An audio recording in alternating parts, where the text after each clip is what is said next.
Hello mga Lods, nandito naman tayo sa panibagong vlog natin. Tumigil muna tayo dito mga Lods para magpalit tayo ng battery ng ating camera. Gawa ng lobat na yung ating battery ng camera mga Lods, para ma-spotan natin ang ganda ng tanawin dito sa Batangas papuntang Lighthouse, Lubo, Batangas mga Lods. Kasi yan ay babaybayin namin, iikutin namin na papuntang Lighthouse, Lubo, Batangas.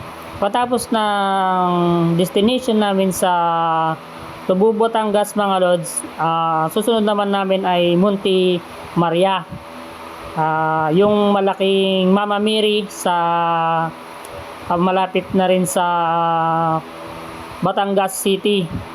Pag nauwi kayo ng Mindoro, di ba nakikita niyo yung mga Lods, pag nasakay kayo ng barko, yung Monte Maria, yung malaking Mama Mary. Ngayon, pupuntahan namin yun mga Lods, kasi first time ko lang rin pumunta dito sa Lubo, Batangas at saka sa Monte Maria. Kaya lilibutin namin ito mga Lods, kaya nagano tayo ng camera para gusto ko naman pong ipasilip sa inyo yung hindi pa po nakakapunta sa mga ganitong lugar. Yan, ipapasilip ko po sa inyo para parang nakapunta na rin po kayo kung makikita nyo po itong video. Yan. Ayan mga Lods, bibiyahe-biyahe na lang tayo. Ayan mga Lods, meron ding mga sa taas ng bundok, meron ding mga bahay. Ayan mga Lods, nakikita nyo mga bahay dito. At isa pa mga Lods, pag nagpa-long ride kayo dito sa papuntang Lubo, Batangas, ingat lang mga Lods, gawa ng masigsag ang daan dito mga Lods. Mayroong alanganing bangkingan dito mga Lods sa papuntang Lubo, Batangas. Kaya mga kapwa riders natin, yung mga napunta dito, mga nag-long ride, ingat lang mga Lods sa pagdadrive.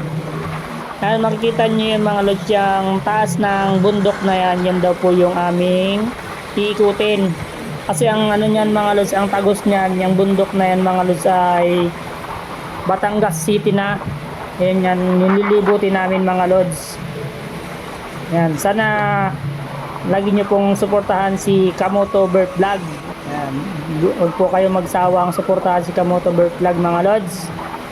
At meron din pala mga kabahayan din dito na nakatira dito malapit sa tabing kasi yan mga Lods, nasa tabing dagat kasi yan dinadaanan namin. Ang gilid niyan mga Lods ay dagat na. Ayan mga Lods, ay mga malabundukin dito sa papuntang Lighthouse, Lubo, Batangas. At isa pa mga Lods, marami pala mga nyugan dito. Ayan, makikita niyo yung mga nyugan mga Lods. Dahil mga nyugan dito sa Lubo, papuntang Lubo, Batangas mga Lods. Ayan, mga nagtataasang mga puno ng nyug.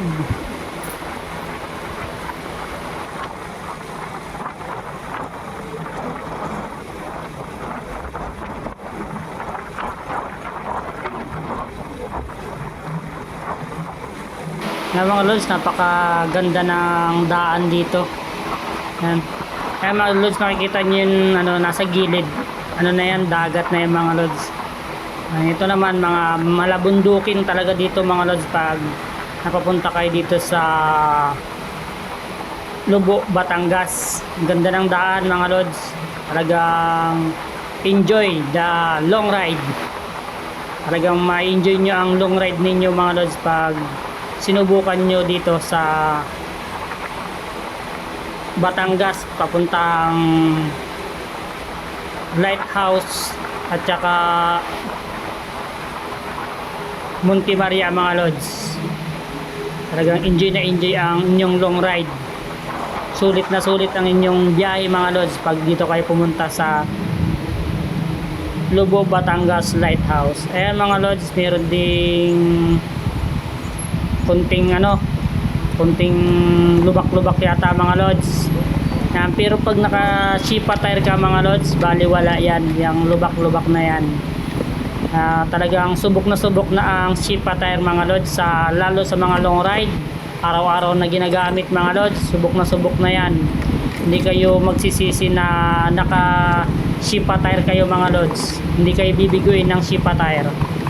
Kaya mga lods, makikita nyo yung yun sa gilid namin mga lods, dagat na yan. Medyo dito mga lods, rough road ang daan at may putik, adventure na talaga to mga lods, itong ginagawa namin. Pero sulit na mga lods, sulit yung pagod pag naglulong ride. Medyo maputik na daan pero kayang kaya pag naka Shipa tire ka.